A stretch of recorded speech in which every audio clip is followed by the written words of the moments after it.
Yeah, like I said, we spent a lot of time last year interviewing and scaling our teams. And we spent a lot of time actually really recalibrating what the interview process looks like and what's going to be the most effective to bringing in the best and the brightest for the stage that we were at.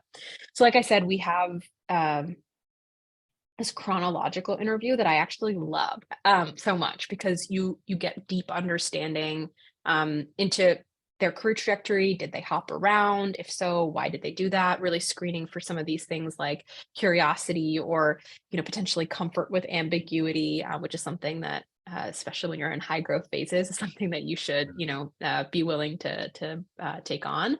Um, and so from there, we like to expose them as well to other parts of the business. So this is really where we have a series of 3 interviews, 30 minutes each. You're meeting with, it could be someone in customer success, it could be someone in enablement, it could be somebody in operations, and each with their sort of core competency area. So screening for things like, can you collaborate with people? Have you done that before? What does operational excellence look like? Do you know how to forecast? Do you know how to update Salesforce? Have you used Salesforce before? Things like that. And then the final round is something that is just incredible. So the final round is a 2-part session. The first is we ask individuals to pitch something that they love or they're passionate about. Mm. And this is probably my favorite part of the entire cycle of hiring, because you get to see how people light up when they're talking Yeah, about something that they're really passionate about. The hope is that as they join the company, they're equally passionate about Webflow yeah. and solving the problems that we do for our customers.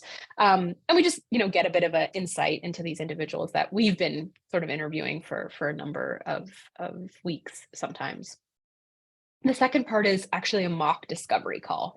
Mm, So they're actually the panel acts as a team of marketing executives. This is a core persona that we sell to at Webflow, and right. they act as a Webflow AE. And so what's really interesting here is, have they done the research? Have they looked at our case studies online? Are they being curious through the discovery cycle? Did they take advantage of the prep session that we offered up to them, ahead of the call?